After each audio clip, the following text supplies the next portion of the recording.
if you check out what I posted on social media a couple days ago about today's show, you know that it's not just WRD 96.1 FM. It's not only WRD 900 AM. It's not only WRDradio.com, but we're streaming on WURD Facebook Live, WURD YouTube, and WURD Twitch. So check us out everywhere because we are everywhere. As I say, this is the radio courtroom, and what does that mean? What it means is that this is radioactive radio. And by radioactive radio, I mean, in other words, it's not just radio talk, it's also radioactivism.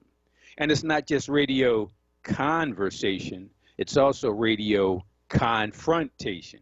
That's what we do here at the radio courtroom. By the way, the show focuses primarily on courtroom related stuff. That's why we obviously call it the radio courtroom. But it's not just courtroom related stuff. And by courtroom related stuff, I mean criminal law and civil law and family law and administrative law and estates law and real estate law and tax law and parking law and all types of law, all for you. But again, it's not just about legal stuff. It's also about cultural stuff and political stuff and historical stuff and current events. It's about all that stuff, but mostly, ladies and gentlemen, brothers and sisters, it's about whatever you want it to be about. And you can decide how.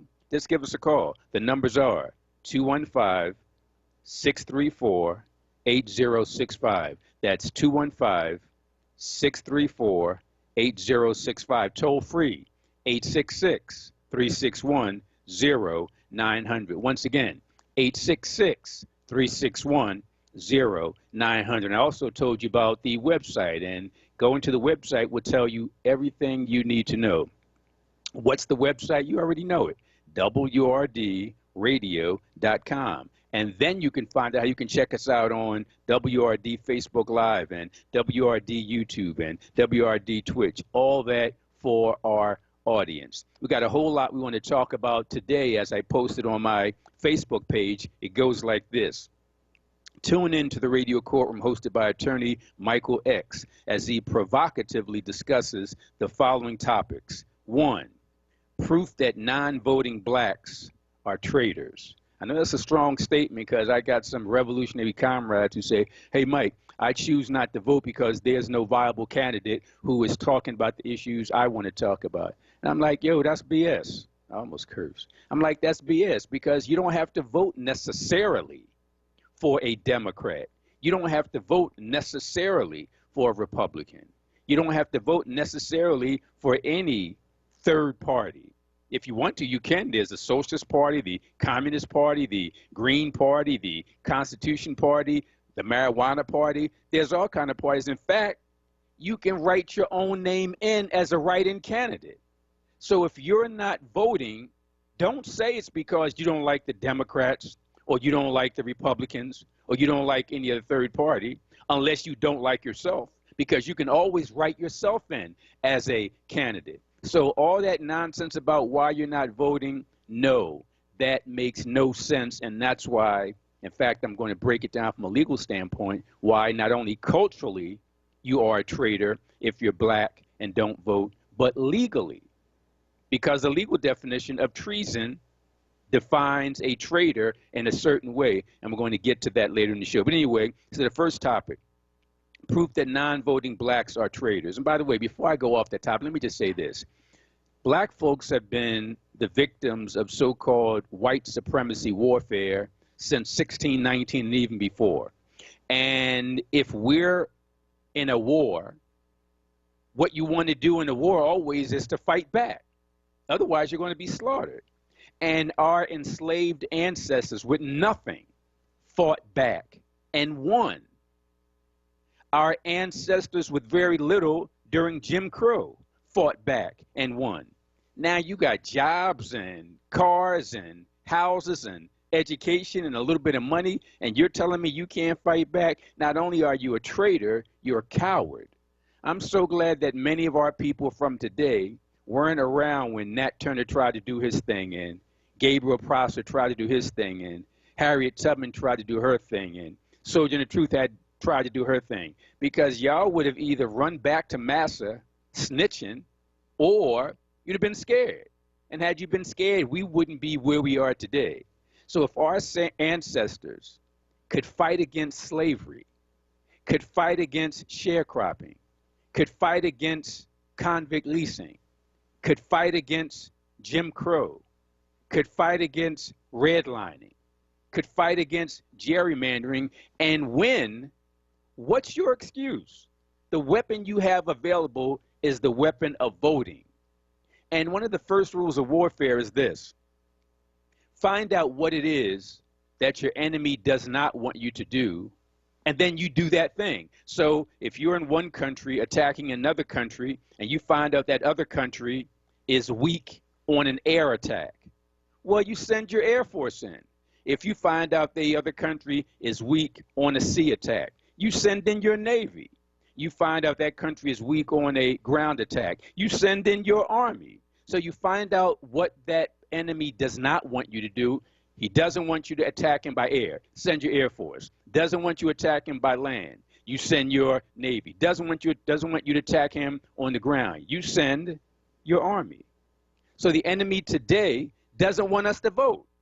The enemy today does not want us to vote. You can see what the Republicans have been doing for a very long time, and certainly within the last 15, 20 years, to limit our access to voting. So our enemy doesn't vote, doesn't want us to vote. And if our enemy doesn't want us to vote, what then should we do? Yeah, you guessed it. We should vote. And those who don't fight against the enemy, better stated, those who give aid and comfort to the enemy are traitors. Aid and comfort to the enemy is not voting, because the enemy doesn't want you to vote. The enemy is saying, you're aiding me by not voting. The enemy is saying, you're giving me comfort by not voting. And you decide not to vote, so you're giving aid and comfort to the enemy. That's the legal term, aid and comfort to the enemy. Not only is it a legal term, it's the legal definition of treason. And when you engage in treason, you're a traitor. So any black person who doesn't vote is culturally and politically and legally a traitor. It's as simple as that. So anyway, that's the first topic we're going to get more into, proof that non-voting blacks are traitors. The second, and this is really important, so get your pens out, your pads out, your iPhones, your iPads, whatever you need to take some notes. Second topic is what you must know to be able to vote in the June 2nd primary election. Yep, because there's certain things you have to do to make sure you can vote. And we'll tell you today what that is. The third topic, what you must know about the offices, the candidates, and the issues being voted on in the June 2nd primary election. And I'm going to talk to you about that. I'm going to talk to you about which offices are open and which ballot questions are there and what candidates. And at some point, and usually I do this the Sunday before the election, so that would be next Sunday, because it's the following Tuesday, which would be June 2nd. So what I want to do is to put out a notice publicly about who I'm endorsing. And I'll tell you publicly who I'm endorsing. And the reason why I'm going to tell you that is because, not because I'm smarter than you, not because I'm better than you. I just have time to be plugged in where you might not be. You got children, you got overwhelming jobs, you got overwhelming bills. You don't have time to do all this extensive research that I do to find out who these candidates are. So I have the time and the resources that you might not have. More important, though, even those out there who don't like me, and I'm sure there's some haters out there, but even those who don't like me, they trust me. In other words, they know that I'll do the right thing from my standpoint for my people. They might not agree with the thing that I do, but they know that in Michael X's mind, he's doing the right thing for his people, and he's not accepting any money ever from any politicians or anybody else. He's not accepting any jobs, any grants. He doesn't want anything from any elected official at any time except justice for his people. So because I have the access to the information and the time to get the information and the resources to get the information, and because you trust me because you know I'm a sincere black man, and I want to be clear about that. When I say sincere, that doesn't mean you necessarily agree with everything I say, but you do trust me, and you can say, hey, I don't like Michael X's position on this thing here, but I know that Michael X in his mind is not receiving a payoff, is not receiving a job, is not receiving any personal benefit. He's doing this because he believes it's the right thing. So that's why I'm requesting that you accept who I talk about as the viable candidates and those who you might consider voting for. But if you look at today's calendar, today is the next to last Sunday of the month. This is May 24. Next Sunday would be May 31.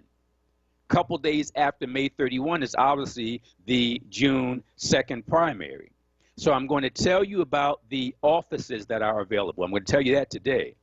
I'm going to tell you about the ballot questions. I'm going to tell you that today. But I'm not going to put out my specific endorsement list until next Sunday. Why? No disrespect to my people, but sometimes we have a short attention span. So I might tell you some stuff. When I say we, I mean we, all of us as black people.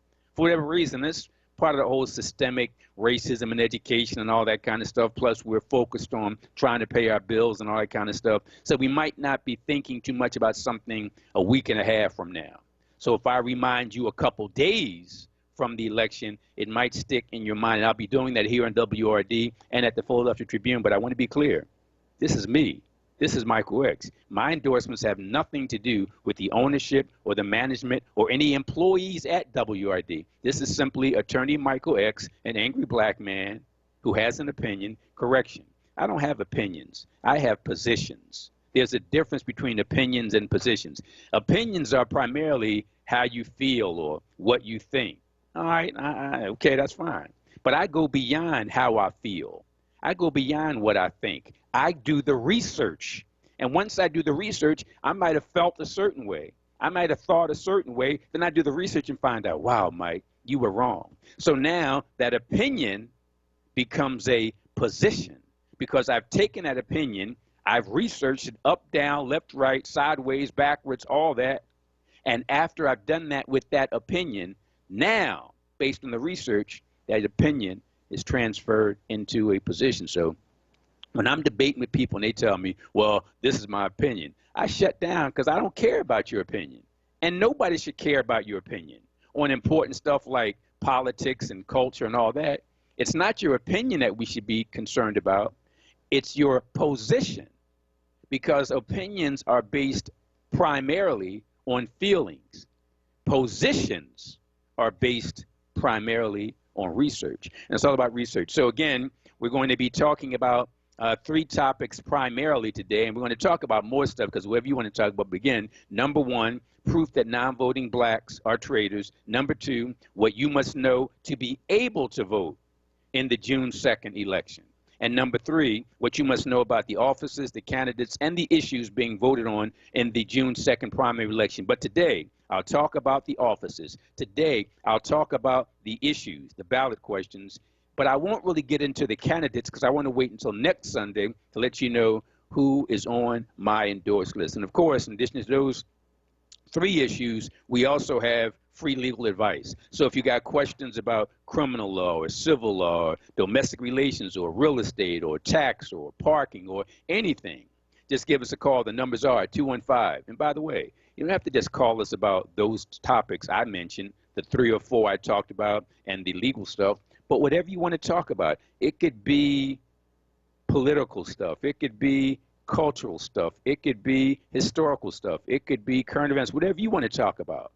The numbers are 215-634-8065. That's 215-634-8065. Toll free, 866-361-0900. That's 866-361-0900. We'll be right back here at WRD 96.1 FM.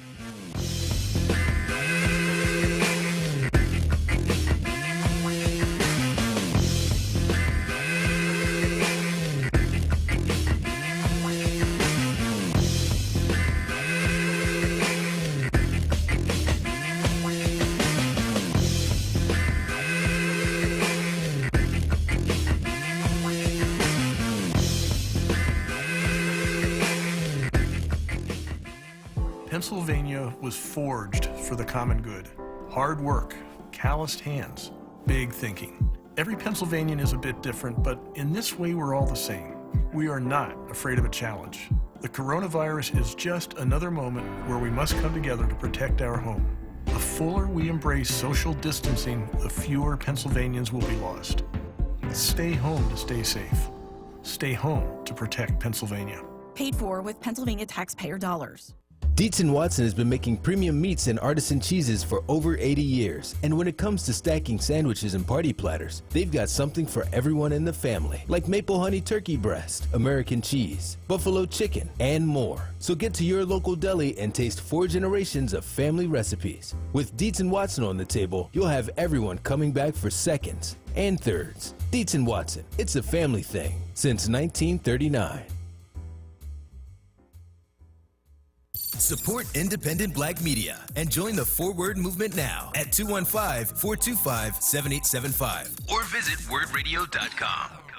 This Memorial Day, let us handle the playlist with a special all-music lineup on Wurd Radio. Kick off Memorial Day with Rose Royce from 7 a.m. till 10 a.m., followed by Joey Temple from 10 a.m. till 1 p.m. Get ready for Lloyd Cummings from 1 p.m. till 4 p.m. Then it's a drive time mix home with Jonathan Bay from 4 p.m. till 7 p.m. And wrap it all up with DJ Frosty Phoenix from 7 p.m. till 9 p.m. This Memorial Day, keep it locked to Wurd Radio, 96.1 FM and 900 AM WURD. Streaming live on wordradio.com and on the Wurd Radio app.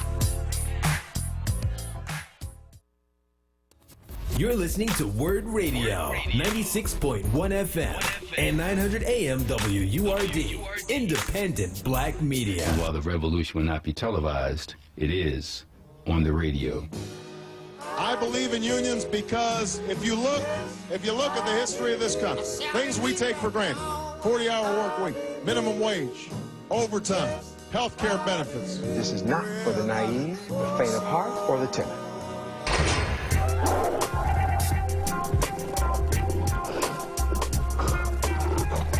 Gentlemen, brothers and sisters, first of all, a big shout out to our producer extraordinaire, Mike Moore. I don't know if you heard that track. Well, you did hear it, but I hope you noticed that track he played before the commercial break. By the time I get to Arizona, by Public Enemy. You know, Public Enemy is my favorite group of all time, whether it's a hip-hop group, a R&B group, a jazz group, whatever kind of music. If I had to pick the best musical group of any genre, it's Public Enemy. Not only because of their production and their beats, but also the substance of their message. And as powerful and as revolutionary as Public Enemy is, and they've got a complete discography of hardcore revolutionary songs. Not one of the songs is more revolutionary and controversial than by the time we get to Arizona. In fact, I don't even know how the video to that song ever got greenlit. And by greenlit, I mean, in order for a movie, an image, a show to be on TV, somebody has to approve it, saying, okay, this comports with all the FCC and other regulations. Well, Public Enemy is talking about doing some revolutionary stuff with some weapons to certain people. And it's one of my favorite videos, and I'm so glad it was made available, but I don't know if you can see it today. I think they might have taken it off. But check it out. It should be on YouTube. You probably won't find it on any type of televised music video show, but check out By the Time I Get to Arizona by Public Enemy. You're talking about brothers taking it to the streets. That's all I'll say about that. Let's do this, folks, because we got a lot of callers. We're going to have a guest in just a couple minutes. And when we get to those couple minutes, we'll be having not only you, the callers, you're most important, we're going to have some guests. And we should have Dr. Molefe Asante in just a couple minutes. We will keep you posted. But before we take your calls and before we hear from the great Dr. Molefe Asante, you know, at the beginning of every show, what we do is something called a verbal libation. And a verbal libation is just that. Verbal means spoken and written. So it's verbal in terms of spoken if I say it, which is what I'm doing now. Why should I say it? Very simple, because the ancestors told me to. Verbal is also written when you write it down. And why should you write it down? Two reasons. One, so you can remember it. Two, so you can pass it on to your children and grandchildren, your nieces and nephews, brothers and sisters, mothers, fathers, aunts, uncles, neighbors, associates, co-workers. Why? Because this is not just his story. More important, it's our story. And if we don't tell it right, nobody else will. That's the verbal part of verbal libation. Libation just means to honor the ancestors. And honoring the ancestors means that you have to look back and say, I am because they were. I am because they were. Every good thing about us came from them laying the foundation. We're not radio show hosts or college graduates or lawyers or CEOs or accountants or college professors or bus drivers or plumbers or carpenters or whatever because we're great. We're all those things because our ancestors, our enslaved African ancestors, laid the foundation and not only fought the good fight, but won the good fight. They were, therefore we are. That's key. That's critically important that we appreciate that. You know what else is important that we must appreciate? And I learned this from the great Dr. Edward Robinson. He said, hey, Mike, it's really, really, really important, very important, in fact, for you and other black folks to talk about slavery, because by talking about slavery, you explain our condition today. People might say, why are black people at the bottom of all the important categories? Home ownership, blacks at the bottom. Formal education, black at the bottom. Good jobs, black at the bottom. All those categories, why is it that blacks are at the bottom? Well, as Dr. Robinson told us, it's important to talk about slavery because slavery explains all that. Because from slavery, you got sharecropping, and from sharecropping, you got convict leasing, and from convict leasing, you got Jim Crow, and from Jim Crow, you got all those things up until the Civil Rights Act of 1964, the Voting Rights Act of 1965, and really up until today. So the importance of talking about slavery is that it explains our plight today. It says we're not at the bottom because there's something wrong with us.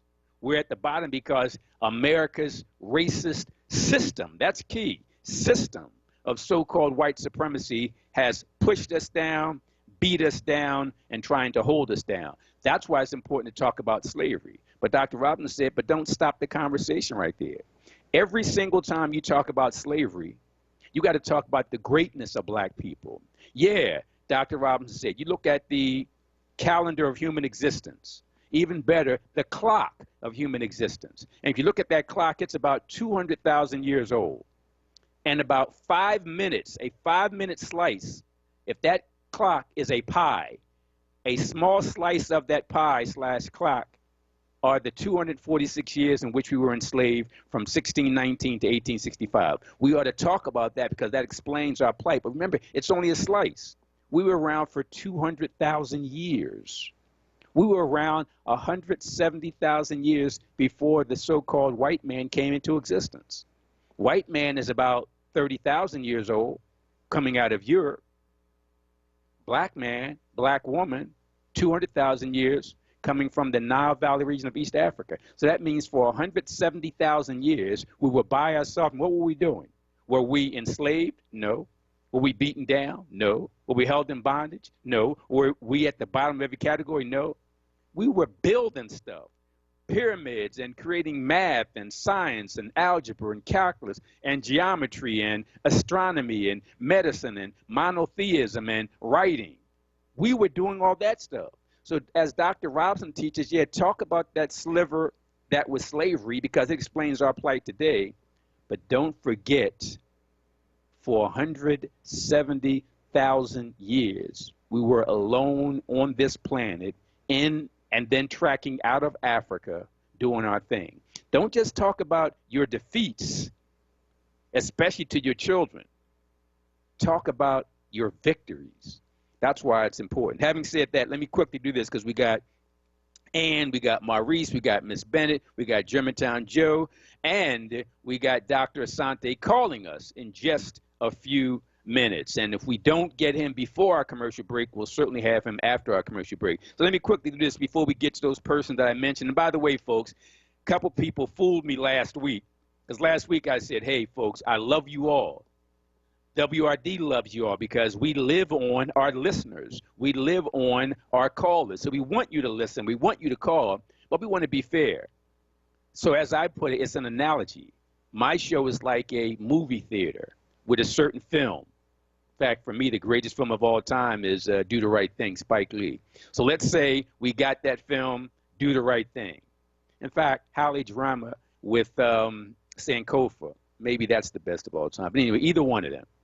Whatever film it is, I've shown that film, and there are many of our callers / viewers who are coming to the movie a second time, coming to the movie a third time, a fourth time, a fifth time, a 100th time, and we want those people to keep coming. We want those callers / viewers to keep coming to my movie.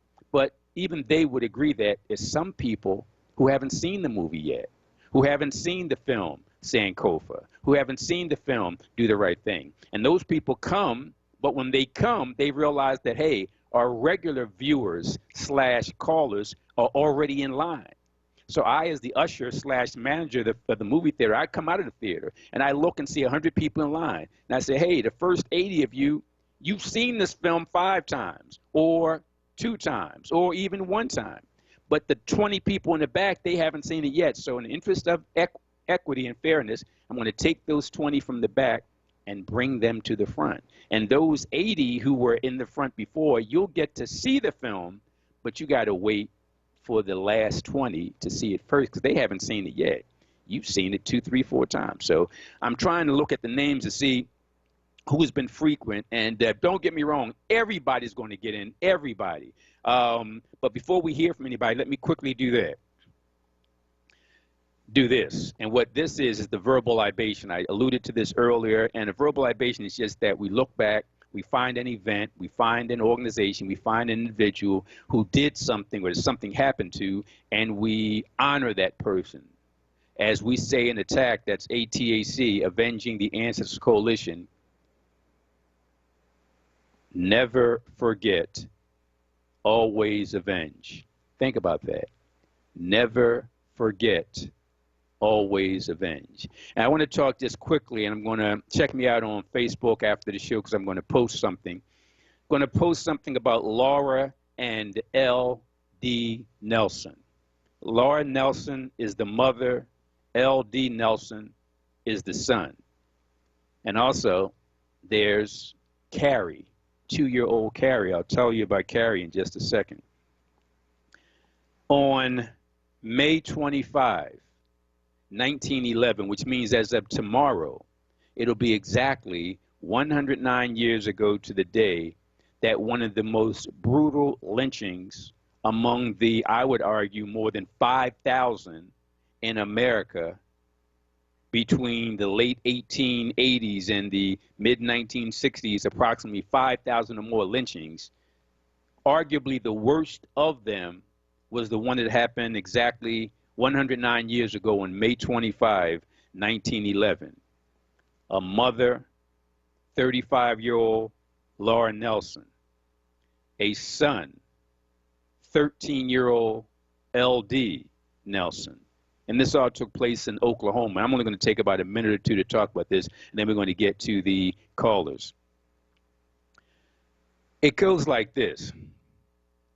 And it's horrific, so I'm going to try to do it without getting choked up or without cursing. Because it's going to be difficult for me to tell the story without getting choked up. It's going to be difficult for me to tell the story without cursing. But I'm going to get through it, and I'm going to do it without cursing. Here's the background.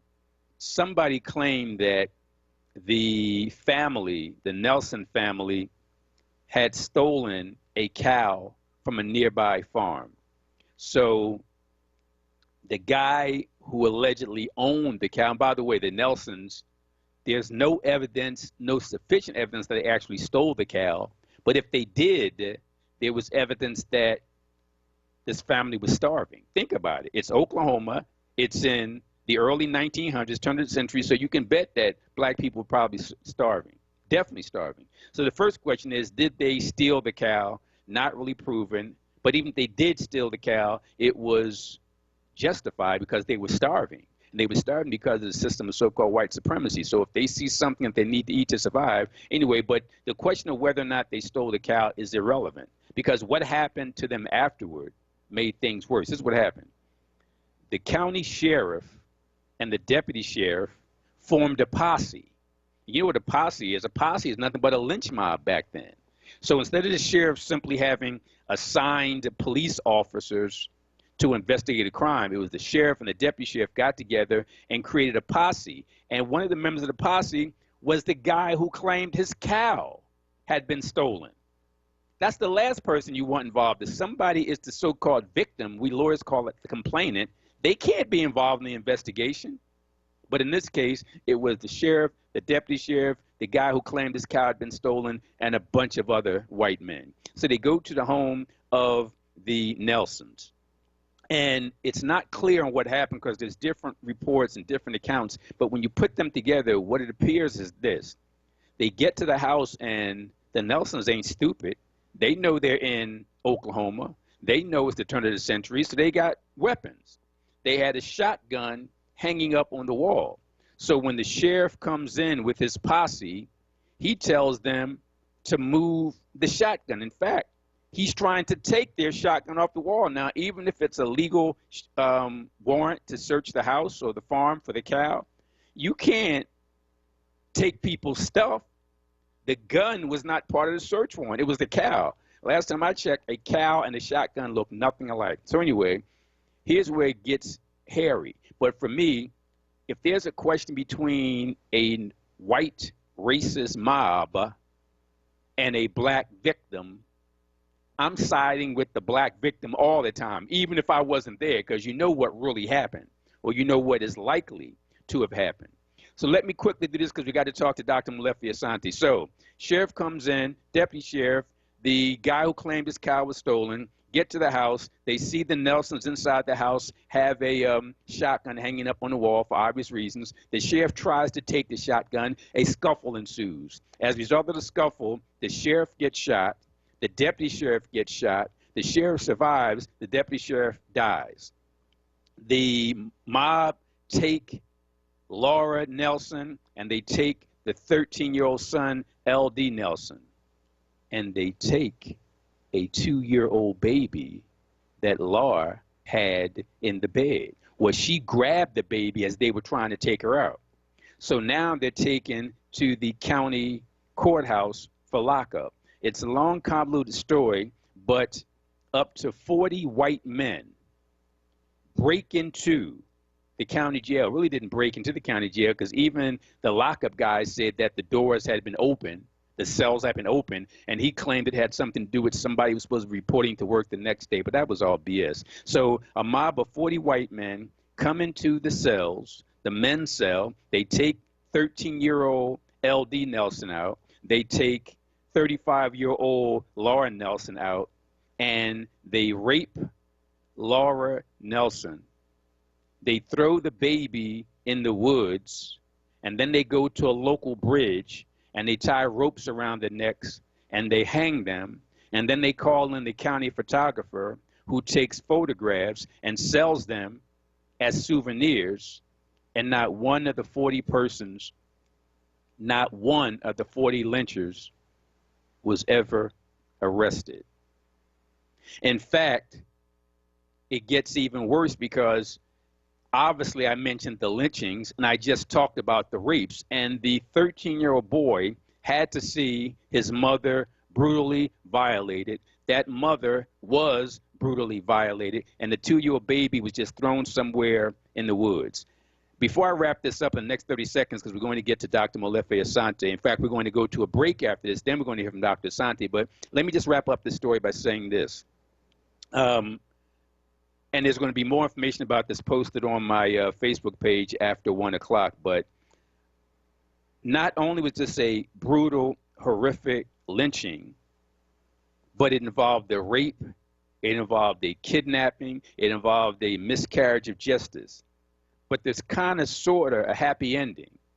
And the reason why I say kind of sort of a happy ending is because that baby that was thrown into the woods before the mother was lynched, that baby was searched for by black people who lived nearby. And a black family found that baby and raised the child as its own. In fact, there was a report done about this in 1965, I believe, 1964, in a local Oklahoma newspaper. An article was written in 1964 about what had happened 53 years earlier in 1911.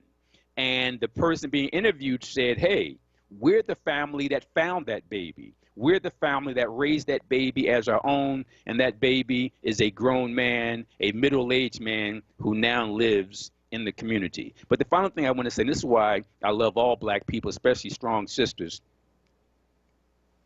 L.D. Nelson was a baby, only 13 years old, so not much he can do.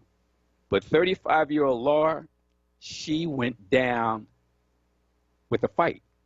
I mean, she was not backing off. In fact, it's alleged that she's the one who inside the cabin was fighting with the deputy sheriff over the gun, and she's the one that ultimately shot the two of them as they illegally tried to take her gun from her.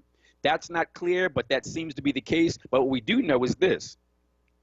Laura was described in the local newspapers as unruly and vicious. Unruly and vicious because she wouldn't take anything from these white men. She was fighting and kicking and scratching from the very beginning to the very end. That's why the local newspaper said that, quote, the female prisoner gets unruly. Quote, the female inmate tried to grab the jailer's gun. Quote, the female inmate is vicious. They described her as very black and small. That's why I love black women. They are the vanguard of the black revolution, and Laura Nelson fighting and kicking and scratching and possibly shooting probably ultimately saved that baby, and that baby survived. So we just want to remember the name, Laura Nelson, age 35, of Oklahoma, and her 13-year-old son, L.D. Nelson, and the baby whose name many people are spelling as Carrie, others as Carrie. Big shout out to the entire Nelson family. Laura Nelson, L.D. Nelson. As I said at the beginning, never forget, always avenge. You got to take a quick break. When we come back, we're going to talk to Dr. Molefe Asante. We're going to talk to Ann. We're going to talk to Maurice. We're going to talk to Germantown Joe. We're going to talk to Miss Bennett, who we lost, but we hope to get back. First, a break. WRD 96.1 FM.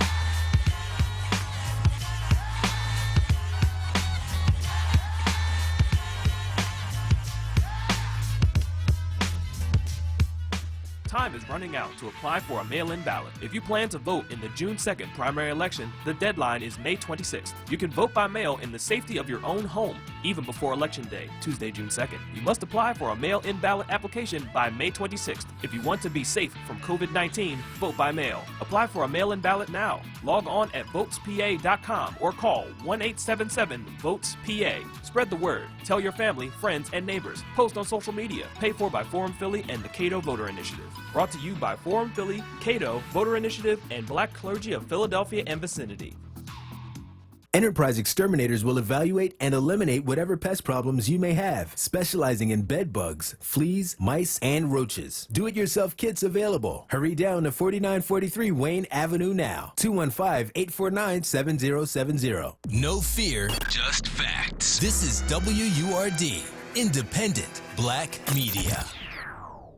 Creator Roofing. That's the company my dad runs. He's a great roofer and a father too. I've watched my dad over the years. He really cares about his customers like he cares about our family. My dad has been a licensed, bonded roofer for over 20 years. He runs Creator Roofing, he's a block captain, and he started Streets of Hope, a ministry to feed, clothe, and shelter the homeless. Call my dad because he cares about people at 267-333-1778. Hi, this is Brandon Wallace, the owner of Creator Roofing. Please give us a call at 267-333-1778.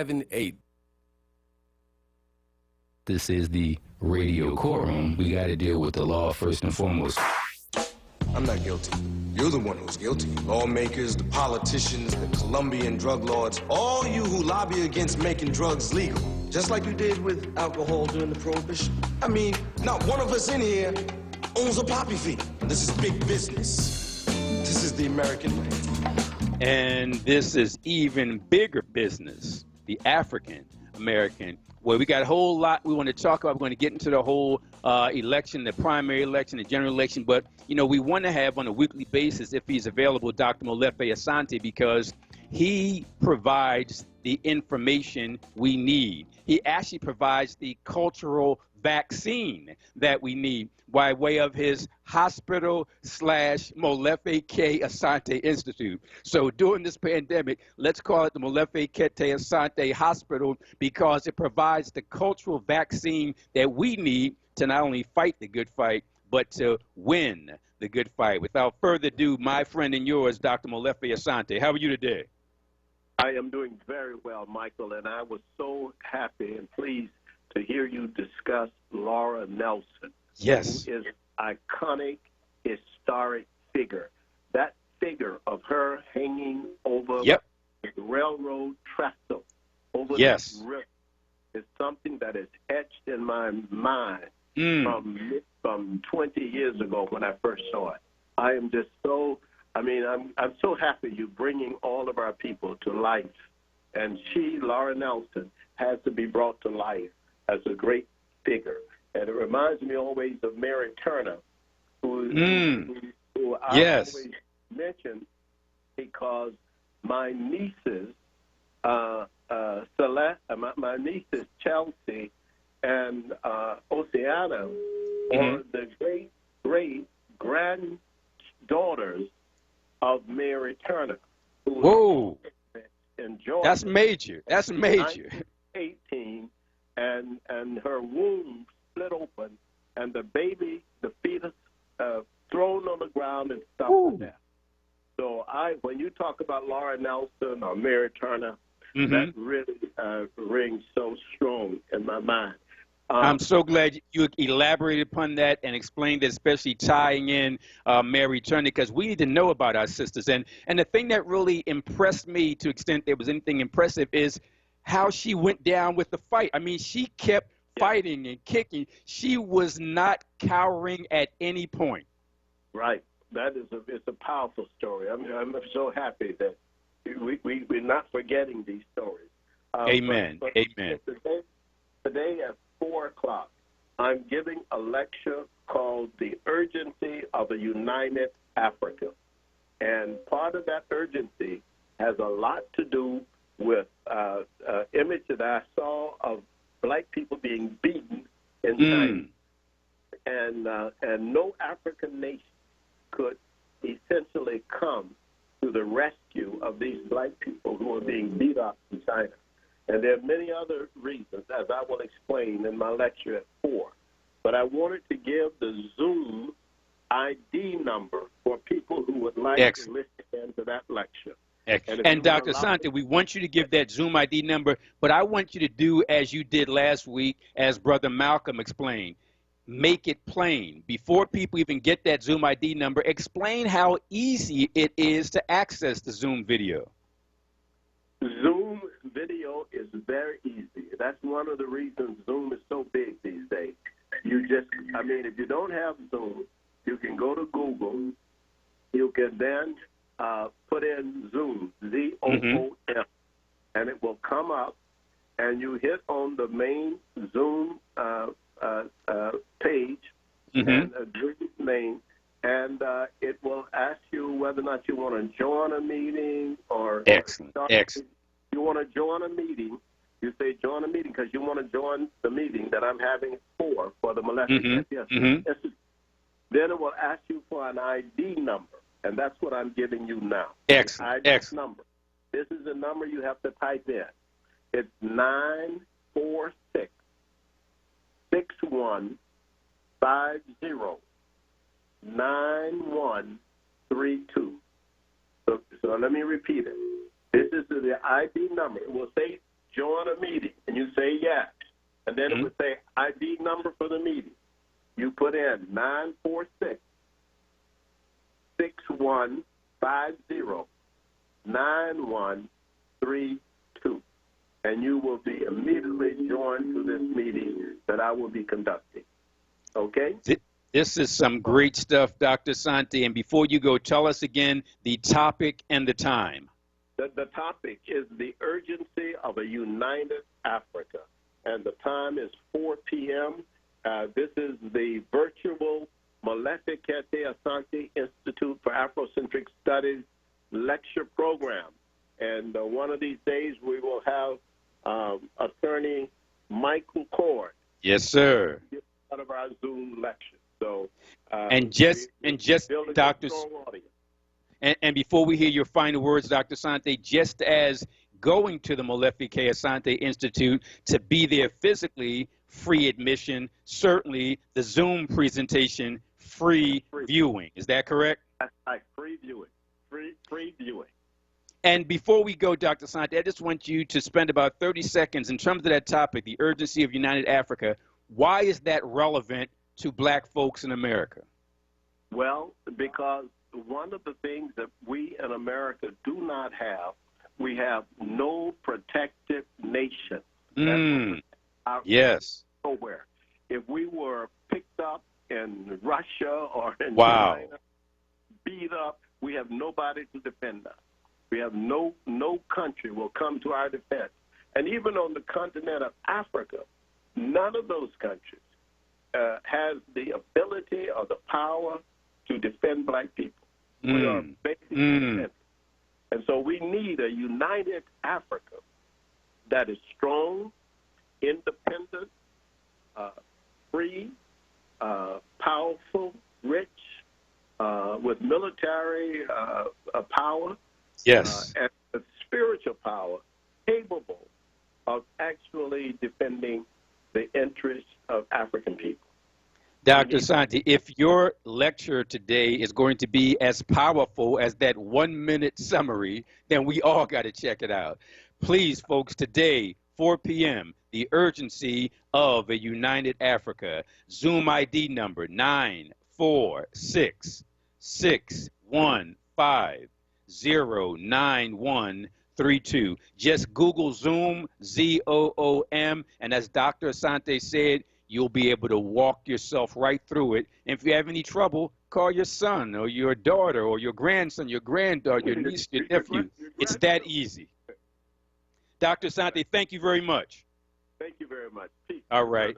All right, folks, we appreciate that powerful information from Dr. Asante. We're going to go to the phones. I got a whole lot of stuff that I really want to get to, but it's more important that I finally get to our callers. I got an agenda here, but I might not be able to get to all my stuff because I got to get to the callers. Let's see if on line 1, Ann, actually caller 1 on line 2, Ann, if Ann is still with us. Ann, are you still with us? Yes. Hi, Attorney X. I'm doing well, and I hope you are. And because you waited so long, take your time. Let us know how we can help you or how you can help us. Well, you know what? I just wanted to say I've met Dr. Asante and his wife on several occasions, and they're both warm, kind people. Yes, you know? yes. Yes. So when you opened up at your show, you said how our ancestors did fight back. And you're absolutely right, because sometimes you don't hear people who will mock and scoff and talk about, well, what did our people do and things like that. Yes. But just like you said, where we are today, where we can go to different colleges and live different places because of our ancestors. Yes. And that is true. Because just like you talked about the sister who went down, but she gave a fight, you know. Mm-hmm. And it's the truth. Our ancestors did fight back, no question about it, you know. But Very well said.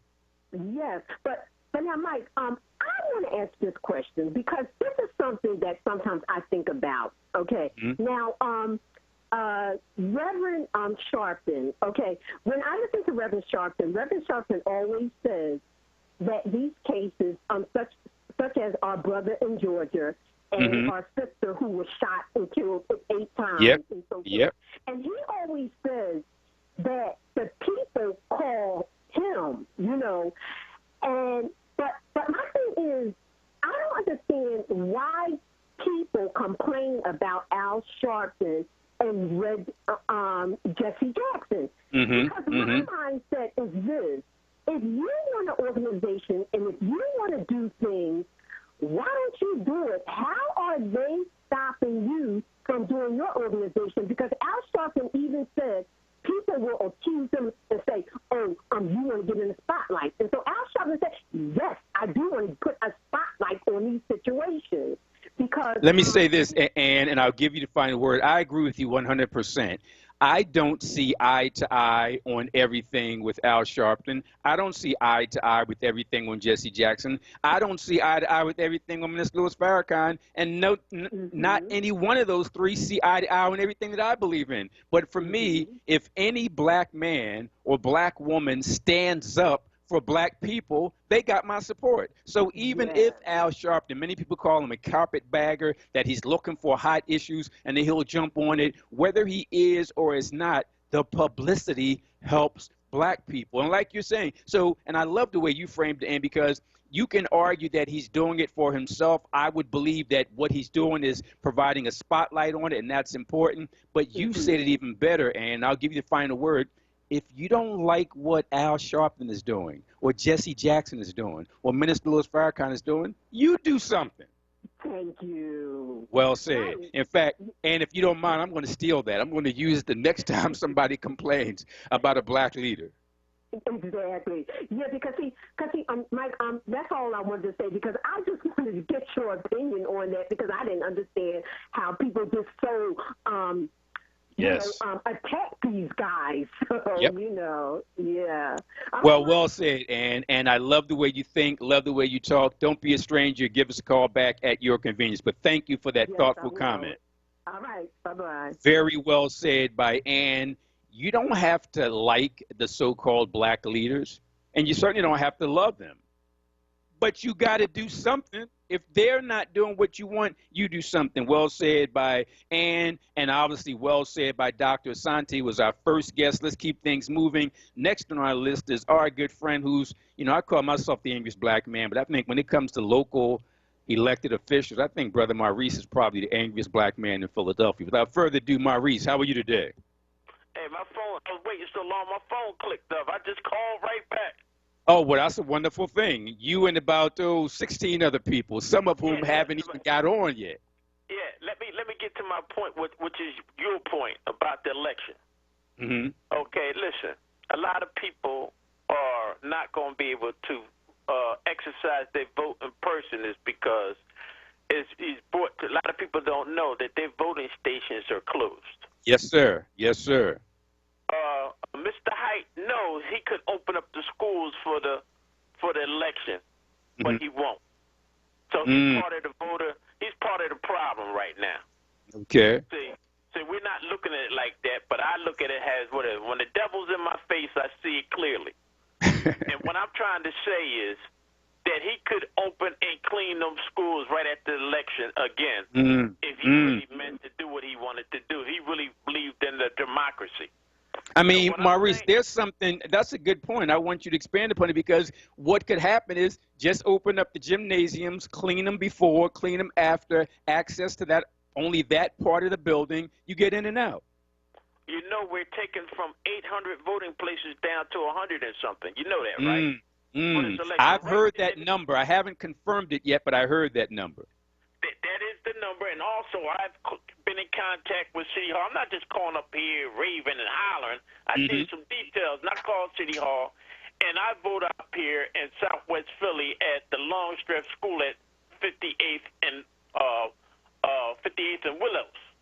Okay. And that has been condensed to several districts in that area where people are voting. So we're talking about thousands of voters voted this one school, and we have no information on where's the place to vote at right now. We still don't know.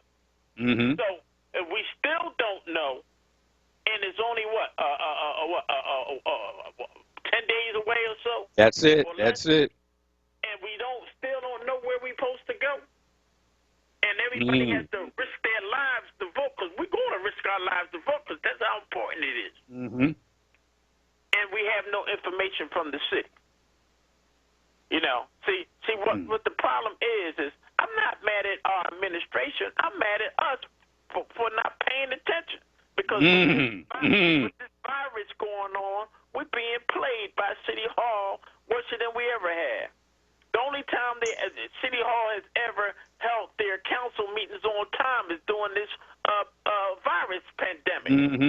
Okay. But they disrespect us every Thursday because they be there on time, but they lollygag and have the meetings when they want to. And then when we speak to them and tell them our concerns, which we should call out each one of them by name, they're not paying attention. I look at them up in the gallery. They're looking at us like, huh? What are you talking about? So they're definitely not paying attention. They're never at their offices, because I go to all the offices, not just one of them. I might have missed a couple of the white ones, but I've been to all the black offices, and they're never there. So let's get this thing straight, right, boy, what's going on here. I seen it seems like we all forgot about reparations, because at one time that was one of our number one things that we was concerned about. But people got to understand, reparations is not about just money. It's about Yes, sir. Yes, sir. Keep talking. And people don't understand that. I seen Dave Chappelle was on last week, and it was funny. He did a skit about how all black people got reparations. Let me say this, Maurice, before you go on. I want you to make your point. That's my favorite episode of the entire Dave Chappelle series, because it seemed kind of grimy and insulting, but it was real. Keep talking. How real it is the problem is, if they did give us reparations. And tell people, Maurice, for those who don't know what you and I are talking about, tell them what that episode, that skit was about. It was about what the main part I got out of the skit was, it was about if black people were given reparations. Yes, yes. And how we're not planned to handle it. Absolutely. And, you know, in fact, one guy, and this is funny, but it's sad, one guy uses reparations money to buy a truckload of Newport cigarettes. Yeah, but this is the worst part. At the time, FUBU was the big sneaker company. Kentucky Fried Chicken is always associated with us, and they had a merger between FUBU and Kentucky Fried Chicken, made it the biggest company in the world because black people got money, and that's all we think about spending money on is sneakers and chicken. And if we didn't catch that, it went over a lot of people's head, because I know it did. But that's how sad and grimy it is, and how quick we have forgotten about reparations when it comes to this election right now. All of a sudden, that question is never asked anymore. Well, that's why it's important for us that people like you call in and remind us to ask that question. I got to tell you, Maurice, I love the fact that you call in after doing research and go off on the people that we vote into office and the people whose salaries we pay. You don't consider them like honorable officials. You consider them employees, and you treat them like that. And I applaud that. I applaud that. See, we forgot that these guys are public servants, and they work for us. We don't work for them. That means City Hall Council supposed to start at 10 o'clock. Stop all this before the time. Be on time, because I know if I work for one of them, if I ain't show up at the office on time, I'll be fired. Well said. Right. Well, look, let me get back to the facts of what's going on with this election and what's bothering me. What's bothering me is that our officials know. See, we don't understand how elections work. They know low voter turnout in all cases means that they will be reelected. Yes, sir. Yes, sir. Yes, sir. That's why they're not out promoting that we get out and vote. That's why they're not going to Mr. Height and say, hey, man, you open up the schools, man. The people need to vote. That's why these things are not happening. And we got to understand how this thing is being played. Of course, they put these ballot questions on. I'm so glad you brought that up because they know we don't read. I'm going to talk about that. Yep. They ask for all kinds of money for programs that they're not going to give us. They'll get the money, but we'll never see the program. We don't pay attention about how we have all these recreational centers. They really want to have a meeting. All they have to do is show up at a recreational center. We'd be right there, but they don't. Simple as that. Simple as that. So the thing I'm saying is, please, people, stop being a fan and start getting our public servants to work for us because we're really in trouble right now. I'm not going to say nobody's name, but a certain host want to talk about what's happening in Georgia, Louisiana, and the virus, but don't want to talk about nothing that's going on in the city when the city's playing the shell game with us right now. The murders have not stopped, so let's not stop talking about it. Let's pay attention to all of our taxes getting ready to raise property taxes that we can't afford to pay before the epidemic happened. Now we can't afford when we ain't got no money, but we don't talk about it. So let's pay attention to what's really going on in this city and stop always talking about outside causes and deal with internal damnation. That's what I'm going to call it. Damnation that's going on here in the city because we got problems of our own. I'm going to tell you, I'll close with this.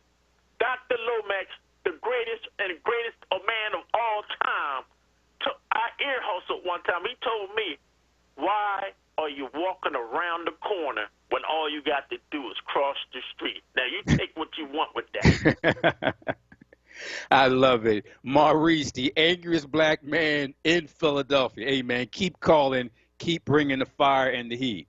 Great call. Great call from Brother Maurice. Great call from Sister Ann. And great call from Dr. Molefe Asante. We're going to take all your calls. Why? Because you're going to call us. The numbers are 215-634-8065. That's 215-634-8065. Toll free, 866-361-0900. 866-361-0900. We're going to go to Germantown Joe in just 15 seconds. But I just want to quickly get back to what Maurice talked about at the outset about how many polling locations are closed. So you might be like me saying, well, yeah, if I have to mail in the ballot, I will, but I'm not really feeling that, so I'm going to mask myself up, glove myself up, sanitize myself, and quickly go in and vote. Well, as Maurice pointed out, your location might not be there. In fact, your regular location probably is not there. And this is what you can do. You can call a number, and sometimes for the last couple of weeks, they've been available 24/7. Even on the weekends, somebody answers the phone. So call this number. It's actually the Election Protection Hotline. Write that down.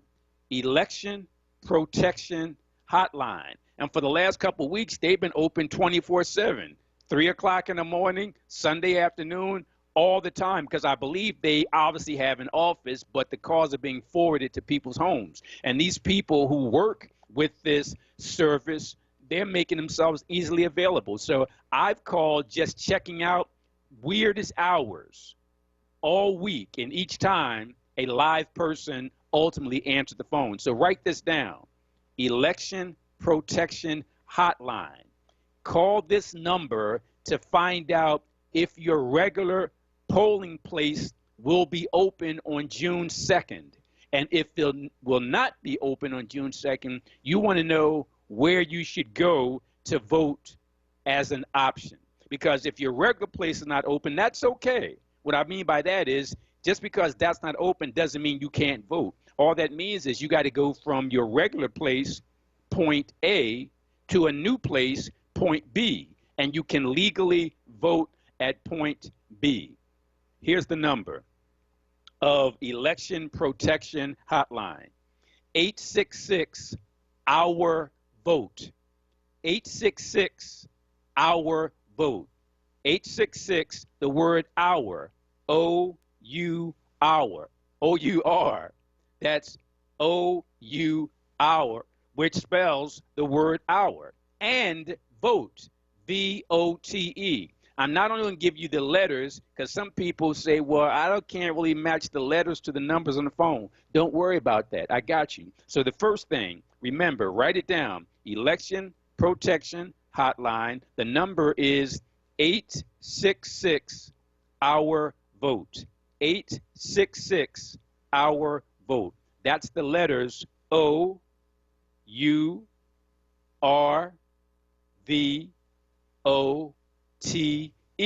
And if you want it numerically, it's 866-687-8683. Same office, 866-687-8683.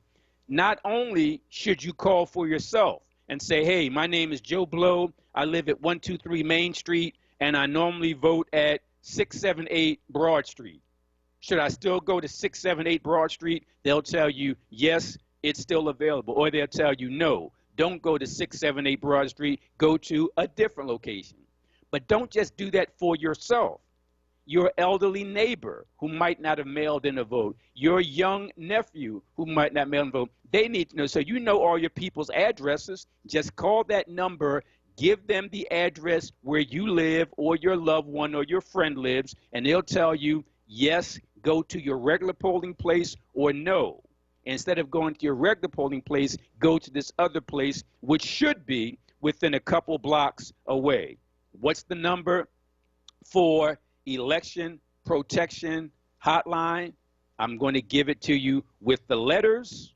I'm going to give you with the numbers. Here's the letters. 866 our vote. 866 our vote. O-U-R-V-O-T-E,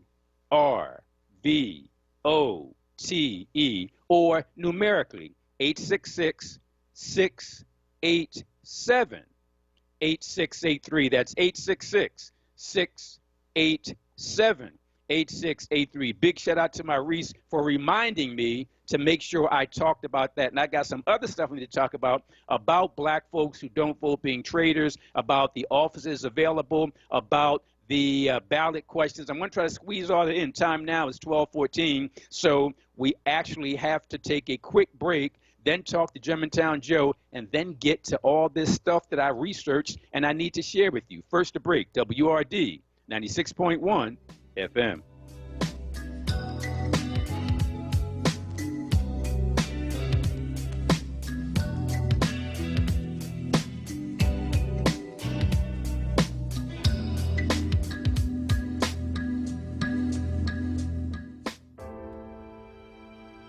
One in 23 will be diagnosed with colorectal cancer in their lifetime, yet more than 60% of deaths from colorectal cancer could be avoided with preventative screening.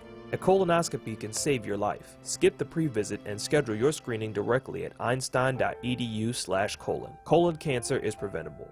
Learn more at einstein.edu/colon.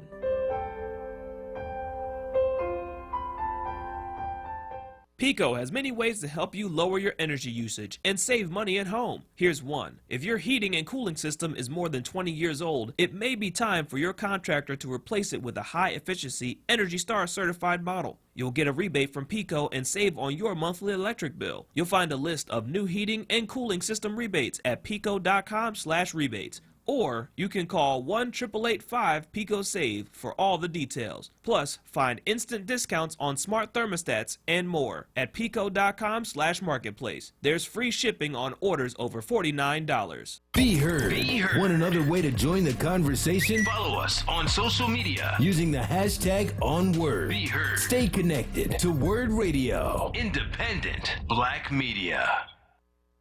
Home of the Happy Hour. The Happy Hour. With Sincerely Sarita. This is Wurd Radio, 96.1 FM and 900 AM WURD Philadelphia. Streaming live at WurdRadio.com and on the Wurd Radio app. You're listening to the Radio Courtroom with attorney Michael Cord, exclusively on Word Radio, 96.1 FM and 900 AM WURD. Black Talk Media. Yep, the man's right. Black Talk Media. Once again, big shout out to our producer / engineer / DJ extraordinaire, Mike Moore. He provides some great music. He's a young man, but he knows music and he knows hip hop, and that's proven by the tracks he plays as we fade out to go into the commercials, and then when we come back. So big shout out not only to Mike, but to his pop. His pop basically handed down the knowledge of what real music is all about. I hope we got Brother Germantown Joe still available, because he's been waiting for a while, but he always has something important to say. So without further ado, Brother Germantown Joe, how are you today? I'm doing fine, Brother Mike, and hello to my other good Brother Mike Moore, the ace producer, man. Yes, sir. Yes, sir. How y'all brothers doing today, man? Hey, man, no complaints, and I know things are good with Mike. Yes, sir. All praises be to Allah. Mike, let me say first, like I told Brother Mike when I was waiting to get on, I want to wish everybody a happy Memorial Day tomorrow. Not to celebrate the white man's wars, but sir. That could be your family member. It could be a black yep. lady like Malcolm. Yep. It could be Dr. Lomax. You know, it could be a relative. So it don't have to be the white man's war. You know, and I'm not knocking our brothers that's in the service, because they did what they had to do a lot of times. Great point. Great point. I don't glorify the white man's wars. I don't. But I respect my dad was in the service, so I'm not trying to denigrate nobody. But anyway, yes, sir. Brother Mike, I'm going to say this first. I'm going to say Bill Cosby for last. Okay. Number one, I want to give a shout out to Kayla J, the producer extraordinary. She did a tribute to Brother Malcolm this past Tuesday on the anniversary of his 95th anniversary of his birth. Kayla J was outstanding, man. I mean, she just let everybody call in. They gave it remembrances of Malcolm. Love it. Yes. How Malcolm impacted their life and everything, man, and their favorite speech by Malcolm or favorite quote by Malcolm. Kayla J. Shout out to Kayla J. She did a hell of a good job. And Mike, I want to give one more shout out before I talk about your staff person, your coworker Angela Lawful Sanders. I want to say this about her. She wrote an excellent article, Mike, inside in the May 24th edition. And it's ironic, her middle name is Lawful, so I guess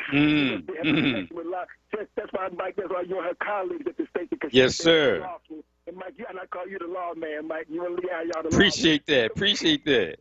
You're welcome, Mike. So anyway, Mike, she wrote an article on May 24th, which is actually the day about the in the Sunday Sun, and it's called "Airing Out Dirty Laundry." And she was talking about case after case, Mike, that touches your heart and touches many black people's heart. And you read the thing about the sister and her family got lynched by those bastards down in Oklahoma and stuff like that. Well, she wrote about how black men like Trayvon Martin, Eric Garner, how they've been systematically killed by these white folks. And here's the case, Mike, that I want to listen to audience that really this happened just recently, and she knew the father. Sister Andrea knew the father. I encourage everybody, if they can, to get this article out the Sunday Sun. I'm glad you mentioned that, Joe. I just jotted it down, so as soon as I get off the air, I'm checking it out. Please do, Brother Mike, please do. And I encourage the radio courtroom audience to do the same. In this article, Mike, Sister Andrea said this young man who was the father of a college friend of hers, his father had just took him to a car dealership, and you know, as a young man, he got his license. His father picked out a nice car for him, so he was taking the car for a test drive. This is in West Palm Beach, Florida. So he drives the car, Brother Mike, you know, like he did when the test drive, and he drove into a cul-de-sac. He was coming out of the cul-de-sac to get back to where they was at. And then this is West Palm Beach, Florida. Some white man who we didn't know from a can of loose light paint, had no shirt on. I think he might have sneakers on, maybe. I don't know, whatever, like that. Anyway, the white man looks at him, and he see the white man coming towards him. He like saying, "What's wrong with this white? Why is he coming towards me?" Okay. The white man pulls out a gun, Mike, and she comes up to the driver's side and fire a shot at this young man. And Mike, the young man just was able to duck, and the bullet whizzed past. Of course, he drove away. And he went back and told his father and the car dealer, and they called the police, and they went back to searching for this individual. They couldn't find him and stuff like that, so they couldn't find him and everything. So I think surveillance cameras eventually picked up who he was and stuff like that, and they found out who this guy was. And shockingly, Brother Mike, the police didn't file no charges and stuff. But here's the kicker: the white boy, I don't know out of guilt or out of him being a sick, crazy SOB, he killed himself. Did he? Okay.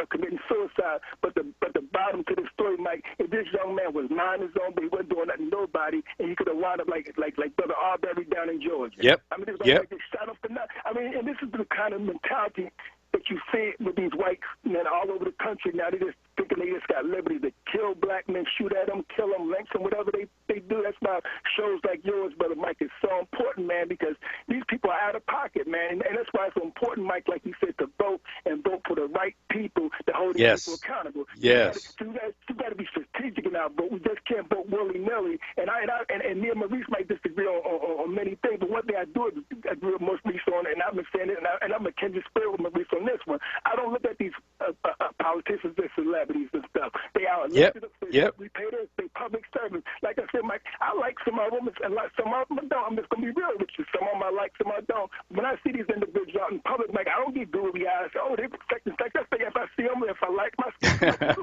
but I don't be idolize these people. They're public servants. Man. That's the mistake that too many of our people make with some. They put these people up on a pedestal, man. Oh, I was in this. Like I remember several years ago, I had a sister called Rhea. I was in the supermarket and I saw DA. I saw several in the supermarket. I'm like, so what? Who cares? I mean, that's hilarious. I mean, but that's how people mind, and that's why these people treat us the way they treat us. We got them like celebrities and stuff. They get Steph Webb's getting his pants the same way I get mine, one leg at a time. You know what I mean?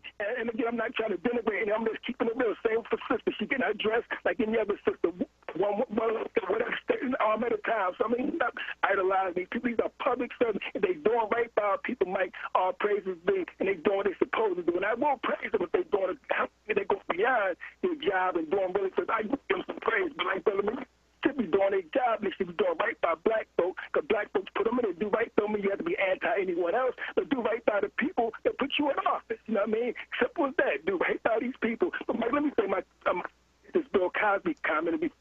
Yesterday, Dr. Mecca, your colleague, he devoted his whole hour to Bill Cosby. Every caller from what I remember said that Bill Cosby should be released, which I agree with, Mike. And see, to show you the racism, Mike, just recently, Mike, and you keep up with the news, just recently this white boy, a white thug in Bucks County, who sexually assaulted a white woman, just early this year, as a matter of fact. This happened just this year, and out of prison. And he went on a killing spree, he went on a crime spree, and he wound up either, depending on who believe Mike, he wound up killing himself. I think his name was Fisher. I think he wound up killing himself, or the police killed him. That's unclear at this moment. But the point is, they let this creep out of jail. They won't let a blind man like Bill Cosby, the 82-year-old man, is blind, Excellent all point. kind of health issues, and they go tell him he's a threat to society. This man can't even see. He has diabetes, high blood pressure. But yet, you think about it, Mike. You let Paul Manafort and you let Mike Flynn. You let these guys out of jail. Or not go to traitors to the United States. And they betrayed the United States, Mike. They put the United States at risk with their traitorous actions with their boy Trump and stuff like that. But you don't let Bill Cosby out and stuff. I mean, it's so that's such a gross injustice. And Mike, this is why I want to see if you can do this, Mike. 'Cause I know you know these people better than I do, Mike. And I love the brother that you have on sometimes, Chris Robb, the state rep. Yes. And I know you close to the Congressman Dwight Evans. Mike, I ask you, Mike, it's from one black man to another, Mike. When you talk to these brothers and stuff, Mike, some of these guys, they got an ear to governor and stuff. With one stroke of the pen, Mr. Cosby got to jail tomorrow. So, Mike, that's a great point. That's a great point. And I mean it too, Mike. If you can reach out to Senator Robb and Dwight Evans, tell them to get in contact with the governor and release Bill Cosby on compassionate release, man. This man. The answer is yes. I'm on it, because not only can we ask that they do it for him, we can compare people who are younger and healthier and more dangerous who've gotten out. That's right.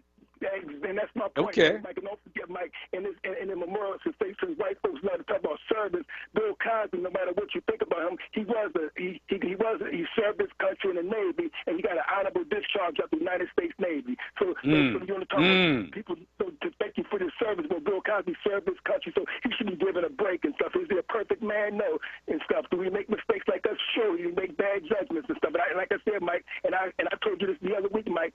I said, Brother Mike said something. I close with this, Mike. You said something that still resonated with me to this day, and you hit the nail on the head. You said, I knew when Brother Bill's in that courtroom, he was hoping he had some Sonequas and some Muhammad had he had some Sonequas and Muhammad on the jury, the outcome may have been different. So believe me, Bill Cosby has been humbled now. Believe me, when he come out, he'll be a different black man. Not that he didn't do some good things for black people, but like I said, he had no business saying the stuff that he said, because like I said, you don't get so high and mighty that you trash people like that. That's what Bill made his mistake at. But I believe because of what has happened, he's going to be definitely an asset when he come out. So again, Mike, I thank you for doing that, Mike. Talk to these brothers so they can get the governor's ear and get this man out of jail so he could go home with his family, Mike. And I thank you for that, good brother. I really do. Very well said. Thank you for that great point. And more important, thanks for your patience, because we had you on for a while, but I'm so glad you waited, because you laid out some great information and gave me an assignment I'm going to follow up on by reaching out to some elected officials to see if they would seek a compassionate release for Bill Cosby, not only because of the great work he's done in the past, because you letting help, well, the system is letting healthier and younger and more quote-unquote dangerous people out. So why not Bill Cosby? Having said that, let me see if we have any other calls that have been waiting. We have not. Those of you who want to get in, we will try. Can't guarantee it, but we'll try that we can squeeze you in. The numbers are 215-634-8065, 215-634-8065, toll free, 866-361-0900. Once again, 866-361-0900. And those of you who really, really, really need to know, where do I go this year to vote for the candidate of my choice? Well, you might be going to your regular voting location, but you're probably, based on the numbers we've seen, you're probably going to have to go to another location. You might say, well, hey, Michael X, where's the other location? How do I find out? Very simple. Call the Election Protection Hotline. And if they're not available, and if they're not, I'd be surprised, you can leave a message and they'll call you back. But each time I've called, early in the morning, late at night, weekends, they always have some live operator somewhere who will talk to you and answer any question you have. That's the Election Protection Hotline, 866-OUR-VOTE, 866-OUR-VOTE. That's 866-OUR-VOTE. Numerically, that number is 866-687-8683. Once again, 866-687-8683. Let me jump into what I promised I was going to talk about in today's show is the highlight. And it all deals, or primarily deals, with voting. But before that, let me say this. Folks, COVID-19 doesn't give a damn about politics. COVID-19 doesn't give a damn about the economy. It's a virus that is continuing to attack today, Sunday, May 24, the same way it was doing a week ago, the same way it was doing 2 weeks ago, the same way it was doing a month ago and 2 months ago, and the same way it's going to do it next week, 2 weeks from now, next month, and for the immediate future. So simply because different states are opening up their economies and different states are opening up their systems, COVID-19 don't give a damn about that. So please, folks, don't go for the okie doke. People are still dying. And one leading epidemiologist said that if you think it was bad in March and April, you ain't seen nothing in October, November, and December coming up. And what he said makes sense, because COVID-19 is affecting us as it is, and it's still affecting people on a wide scale, some to a lesser extent, some to a major extent. But either way, people are being affected. If you think it's bad now, as this epidemiologist pointed out, because of the flu season, April wasn't the flu season. May wasn't the flu season, but COVID-19 was still beating us down. If COVID-19 was beating us down in March and in April. And by beating us down, I mean hospitalizing you. I mean putting you in intensive care. I mean killing you.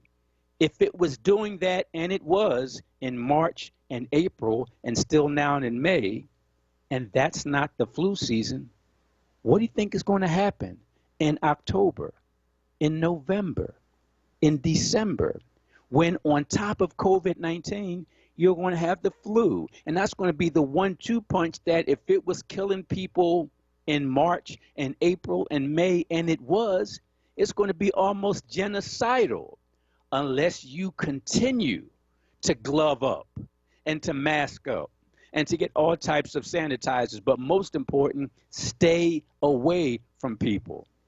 I can't give you all the details because I don't want to adversely affect my client's case, but I'm going to take a quick break in just about 1 minute. I'm in the middle of a big murder case right now, and it's in a suburban county. I'm not going to tell you which county. I'm not going to tell you which defendant, but it's a big murder case in a suburban county. And some people out there were kind of, sort of, trying to get me to come out there this past week for a pretrial hearing, because I filed some motions to get the case thrown out or to get the charges reduced or to get some evidence suppressed. And they were trying to get me to come out there. And I'm like, don't you know what happened in Ohio? In Ohio, back in March, a judge tried to get the lawyers to come into the courtroom. The defense lawyer, the lawyer got a note from his doctor saying the defense lawyer should not be out in public because of COVID-19. The judge said, I don't care. Defense lawyer, this is Ohio, you better be here. The prosecutor said, hey, I'm not trying to be in the courtroom with this COVID-19. So both the prosecutor and the defense attorney, with the defense attorney's doctor, sent a request to the judge, and the judge said, no, you got to be here. That lawyer filed an appeal to the state Supreme Court in Ohio saying, y'all trying to kill me. And the lawyer also added that his client is showing COVID-19 symptoms. So the DA said, postpone the trial. The defense lawyer said, postpone the trial. The defense lawyer's doctor said, postpone the trial. The defendant saying, hey, I'm coughing and sneezing and gagging. I shouldn't be in the courtroom. The trial judge said, no, you better be here. The Supreme Court of Ohio said, no, y'all better listen to that judge and show up. They showed up. The defendant almost died. 2 days into the trial, they had to stop the trial and send everybody home. Remember, the jurors are in the courtroom. They weren't in the jury box, but they were sitting in the spectator section about 3-4 feet away from each other. But after 2 days of that and everybody gagging and coughing and sneezing and can't breathe, the judge finally said, nah, this was a bad idea. Let's cancel it. Why didn't he cancel it before he started it? So my point is, when that county out there was trying to get me to come in for that hearing, I'm like, nah, I'm not trying to get in trouble and with the judge and all that, but I'm not. My client is in jail, which means he's in a closed environment with people who the system doesn't give a damn about. So now they got probable have the COVID-19, because many of them haven't even been tested. So now I come into the courtroom and I got to sit next to my client and I got to lean over and whisper to him. And like, what is that? Where they do that at? I know where they don't do it. They don't do it in my world. Long story short, we had to set up a video system. It's called WebEx. It's similar to Zoom, but a video system. And we had a video conference hearing. The DA and the cop in the courtroom with the judge, my client in the jail, I'm in my house, and we all connect on WebEx, and we did the case. We did the argument. Now, that can work in situations like that, but what's going to happen for the scheduling conference, and what's going to happen for jury selection, and what's going to happen for the jury trial? I don't know, but I know what ain't going to happen. I'm not going to be out there dying for a case. It's as simple as that. And I'm telling you the same thing. I know folks got jobs and they got bills and all that, but last time I checked, a person in intensive care can't work and can't pay bills. And certainly last time I checked, people in cemeteries who die from diseases still can't pay their bills, and still can't go to work. So would you rather be dead and rich or alive and poor? I think the answer is obvious. When we get back, sorry, folks, we can't take any more calls. We got to take a quick break right now, and I got to talk about this voting thing. Get your pens out again. Get your pads out again. First to break, WRD 96.1 FM.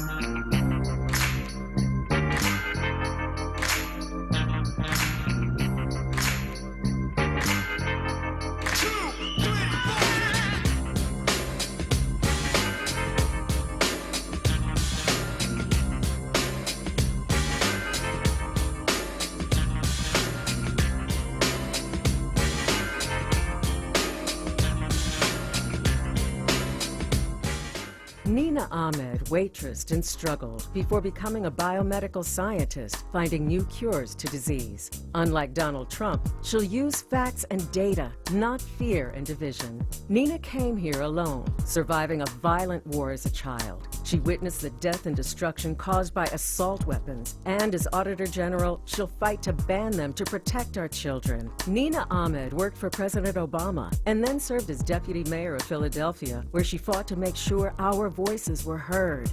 As president of the Philly chapter of the National Organization for Women, she led fights against discrimination and wage inequality. If elected Auditor General, Nina Ahmed would be the first person of color ever elected statewide in Pennsylvania. You can vote in person on June 2nd or by visiting votespa.com, votespa.com, to get your mail-in ballot. Don't let COVID-19 steal your vote. Paid for by Nina for PA.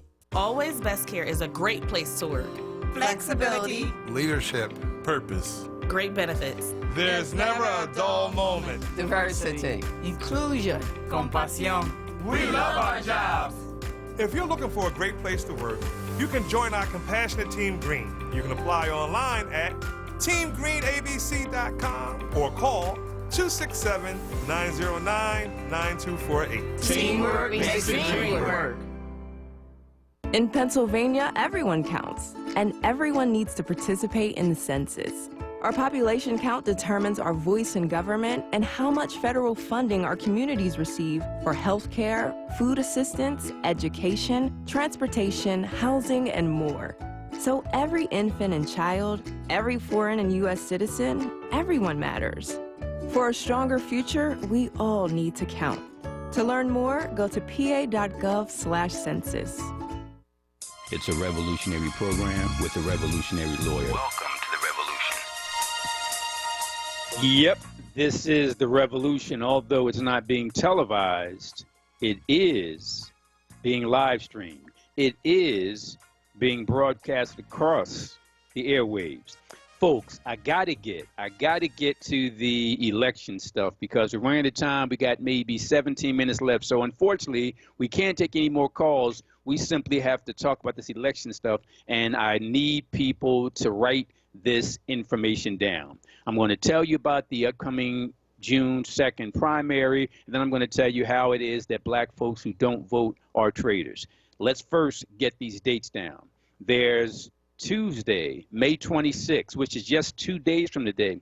That's the last day to apply for a mail-in or absentee ballot. Once again, this coming Tuesday, which is the last day to apply for a mail-in or absentee ballot. And you might say, wow, that's only 2 days from now. How do I get more information about that? Well, call that number, Election Protection Hotline, and say, hey, I heard this attorney Michael X say that I only got 2 days to apply for this mail-in or absentee ballot. Today is Sunday, today is Monday. I need to know what to get done before my Tuesday deadline.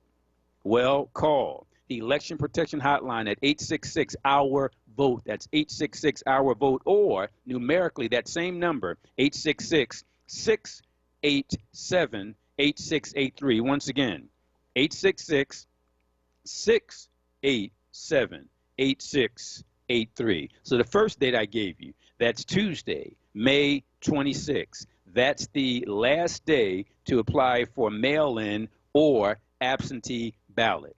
We go from Tuesday, May 26 to Tuesday, June 2nd. That's the last day for the County Board of Elections to receive voted mail-in and absentee ballots. I'm going to repeat that and explain it.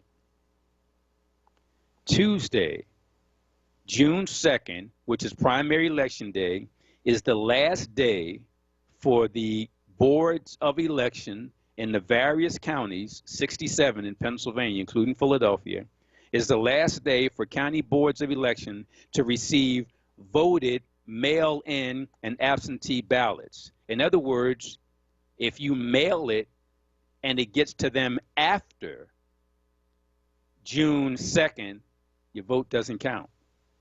So that's why you should have gotten it in earlier. Now, there were some arguments from the barristers, the Black Lawyers Group, and the ACLU that, no, it shouldn't be that they have to receive it by June 2nd. It should be that it has to be postmarked by June 2nd. But like Maurice said, the system doesn't want to open up voting for everybody. It wants to restrict voting to make as few as people as possible to vote. So the Supreme Court about a week ago said, no, it doesn't just have to be postmarked, these mail-in votes. It has to be received by June 2nd. So if you get it in today, or if you get it in on Monday, who knows? Will it get there by Tuesday? So again, Tuesday, June 2nd is the last day for the boards of elections in the various counties, all 67, including Philadelphia. If that's where you vote, that's the last day for them to receive your voted mail-in or absentee ballot. And for more information, call the Election Protection Hotline. They'll give you updates. Then the third thing you didn't know is what I alluded to on that second issue. Tuesday, June 2, that's the primary election day. And if you physically go in, you have from 7 a.m. on Tuesday, June 2, until 8 p.m. on that same day. So wherever your polling place is located or relocated to, you have from 7 a.m. until 8 p.m. on Tuesday, June 2. That's it for the primary. And then obviously in the general election, the date so far is still the same. That's November 3rd of 2020. I should say November 3 of 2020. That's for the general election. Now, whether you're talking about the primary or the general, if you're a first-time voter, or if you're voting in a new division because you might have moved to a different location in Philly, you do have to have ID if you're a first-time voter or if you're voting in a new division. What type of ID is accepted? Driver's license, of course, pen.ID card for non-drivers, any ID from a Pennsylvania government agency, any ID from a United States government agency, also your passport. In addition, if you've been in the military, you have ID, that'll work. Your student ID, your employee ID, your utility statement, your bank statement, almost anything. And by the way, if you get to a place and they tell you that there's some trouble with your ID or location, whatever, you can request a provisional ballot. A provisional ballot means, hey, they're questioning whether or not I can vote, so I want a provisional ballot so I can cast my ballot, and then you have to accept that. And then later on, the election court will determine should they count your provisional ballot. But if you just walk away mad and say to hell with it, there's nothing. But if you say, hey, I disagree with y'all, I demand a provisional ballot, and you have the right, they'll then let you fill out a provisional ballot. You'll then submit it, and they'll have to count it if later on they determine it's valid. That's a key point I wanted to share with you. Also, I need to give you this information. It's now 12:46. We have about 10 minutes left. This is important. I told you I was going to explain to you what offices are available. Like, there's nobody running for DA, and there's nobody running for mayor, and there's nobody running for governor. But what we do have is the top spot. There's the Republican and Democratic positions for president, not mayor, but for president. So the top spot that's available is president. Now, this week, I'm not going to tell you which candidates I'm voting for, generally speaking, because it goes from the president to state house. And there's probably about 50 or 60 state house spots available. So I'm not going to spend all that time telling you about the candidates, but for a few of them, I will. And this is me talking. This is not WRD. This is not the Tribune. This is Michael X giving his personal opinion. Donald Trump is a cancer, and the cancer must be cut out. He's a blatant racist. Next to Andrew Jackson in 1829, Donald Trump is probably the most blatant racist in American presidential history. We have to remove him. That's why I'm going to hold my nose and vote for Joe Biden. I'm going to tell you more about Biden later, but I don't care who it is as the Democratic candidate running against this cancer on America and double cancer on African America. He got to be beaten. And it comes down to this. A failure to vote directly for Biden is an indirect vote for Trump. If you don't cast a direct vote for Biden, you have indirectly voted for Trump. Trump does not want you to vote for Biden. So from my standpoint, all I need to know is what is it that Trump doesn't like? If Trump doesn't like ice cream, I'm eating ice cream all day long. If Trump doesn't like basketball, I'm shooting hoops all day long. I'm finding out what Trump doesn't like, and that's what I'm doing. Whatever he doesn't like. He doesn't like Biden because Biden is the Democratic candidate. I wish Nat Turner was the Democratic candidate.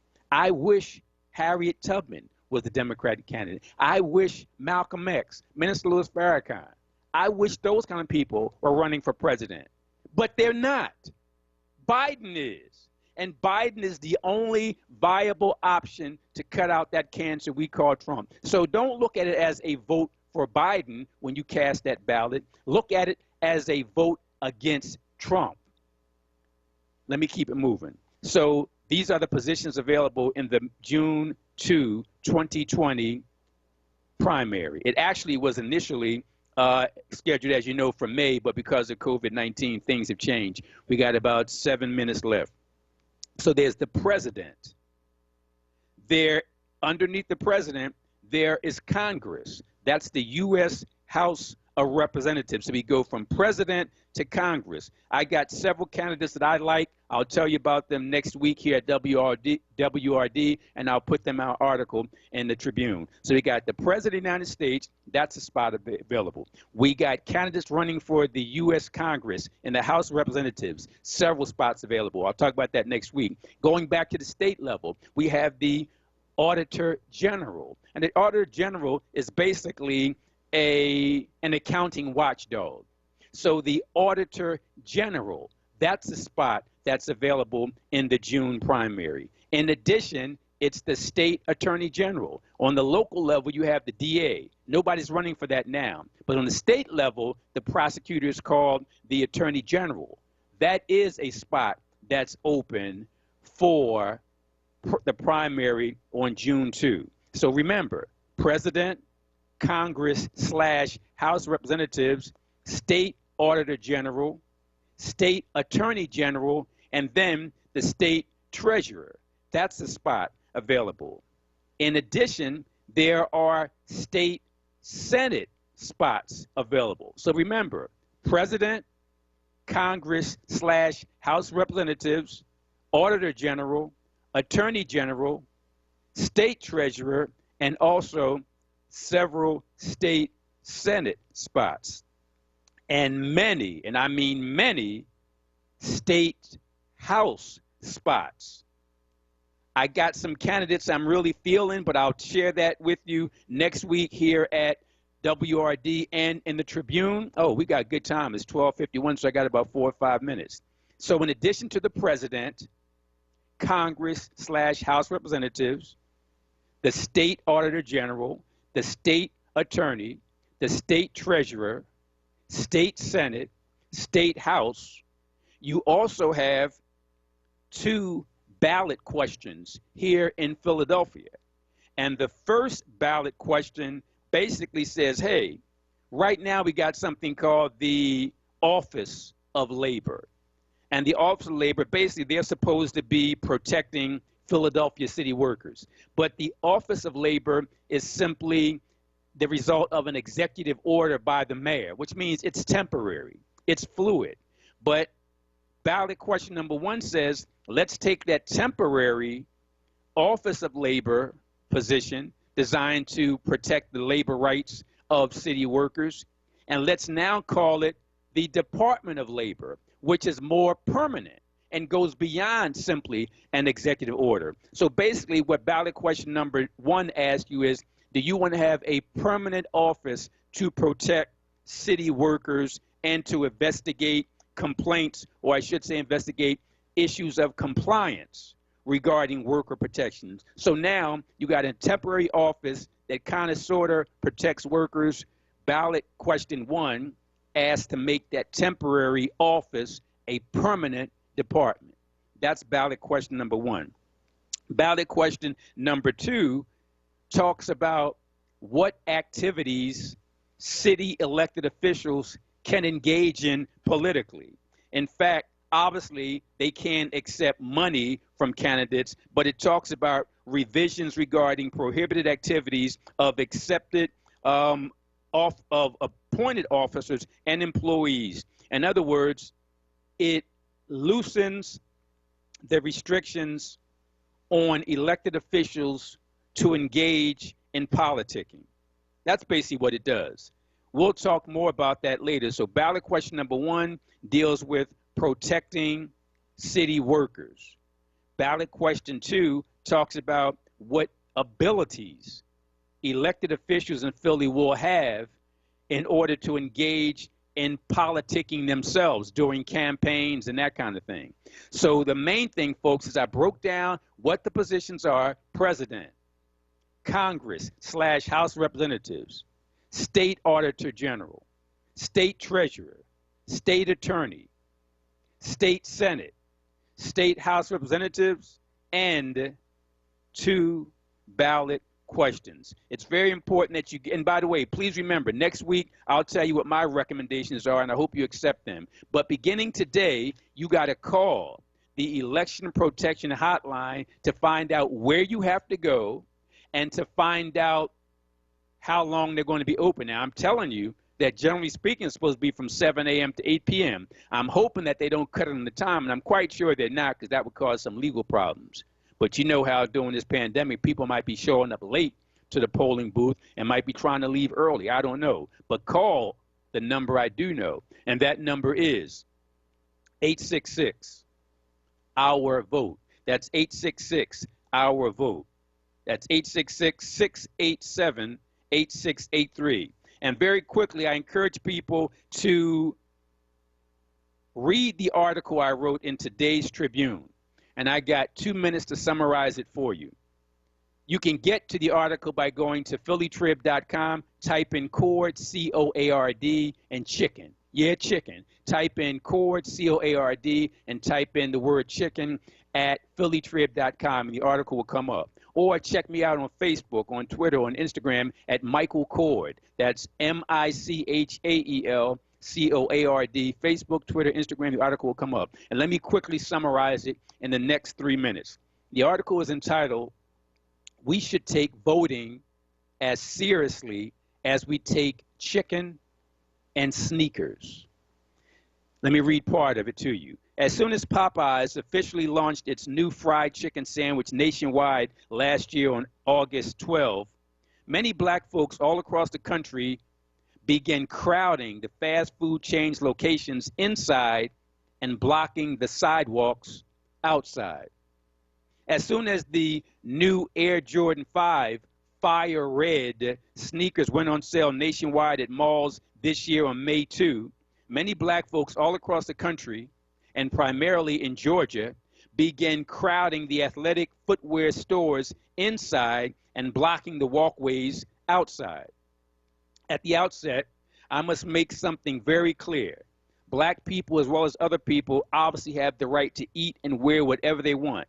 But as adults and as racially oppressed adults, shouldn't we prioritize stuff? Shouldn't we pursue political, meaning social, legislative, economic, and educational justice as fervently as we pursue some damn chicken and sneakers? I'm just saying. I know some reasons will say, well, it wasn't only blacks lining up for that chicken and those sneakers, so don't blame us. My response is this. Well, you're right about other ethnic groups doing the same thing. But you're wrong if you think that matters in any way whatsoever. Why? Here's why. Those other groups weren't kidnapped, weren't bought, weren't sold, weren't separated, weren't enslaved, weren't whipped, weren't raped, weren't lynched, weren't sharecropped, weren't convict leased, weren't Jim Crowed, weren't miseducated, weren't under and unemployed, and also weren't murdered by whites on camera with impunity. As I always say, to whom much oppression is imposed, much resistance is required. So if those other people want to go out and get chicken and line up around the block, let them do it. If other people want to go to the malls to get these sneakers and line up around the block, let them do it. But we ought to be lining up at the polling places because we need justice. We need liberty. And as Brother Malcolm said, it's either the ballot or the bullet. And in this case, it's the ballot. So folks, please do the right thing. Vote on June 2, 10 years from now, 10 years from now, 10 days from now. 10 days from now, June 2, we need you to vote. 7 days from now, I will have my Tribune article and I will be talking about my endorsements. I'll do it in the Tribune and I'll do it on WRD. And this is simply me, Michael X. We're going to end today's show like we end every show. Think black. I'm out.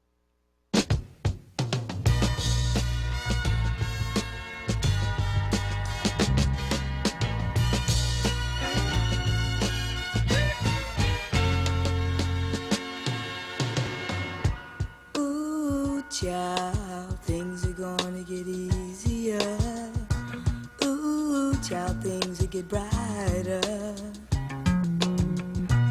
Ooh, child, things are gonna get easier. Ooh, child, things will get brighter. Someday, yeah, we'll put it together and we'll get it